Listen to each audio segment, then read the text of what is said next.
ابھی جو میں آپ کو خبر بتانے والا ہوں نا، اس خبر سے آپ اندازہ لگا لیں کہ پاکستان کے حالات اور پاکستان کی معیشت کتنی تیزی سے نیچے جا رہی ہے اور کتنے برے طریقے سے ملک کے حالات خراب ہونے والے ہیں۔ اور اس چیز کا ادراک نہ حکومت کر پا رہی ہے تو نہ کوئی اور جو اس ملک کو چلانے والے ہیں وہ ادراک کر پا رہے ہیں، اور وہ سمجھتے ہیں کہ ہم ڈنڈے کے زور پہ اس ملک کو تیزی سے آگے لے جائیں گے، چلا لیں گے یا انویسٹمنٹ لے آئیں گے۔ ابھی میں آج کی آپ کو خبر بتا دیتا ہوں جو ایکسپریس ٹریبیون میں لگی تھی۔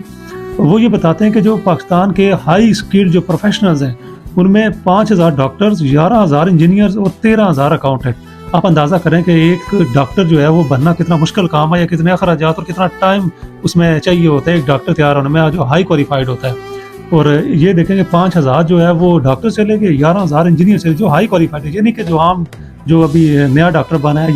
یا جو نیا انجینئر ہے، یہ ہائی کوالیفائڈ ہے جن کا سالوں کا تجربہ ہے۔ اس قسم کے ڈاکٹرز یا انجینئر یا اس قسم کے جو پروفیشنلز ہیں نا، یہ لوگ امریکن، جرمنی اور بہت سارے ملک والے جو ہیں یہ ہائر کرتے ہیں اپنے ملکوں میں، تاکہ ان کے ملک گرو کریں، ان کا ملک جو ہے وہ تیزی سے ترقی کرے۔ اور یہ جو ہائی کوالیفائڈ ہے، پہلی بات ہے پاکستان میں اتنا ہائی کوالیفائڈ تو اتنے زیادہ ہے نہیں،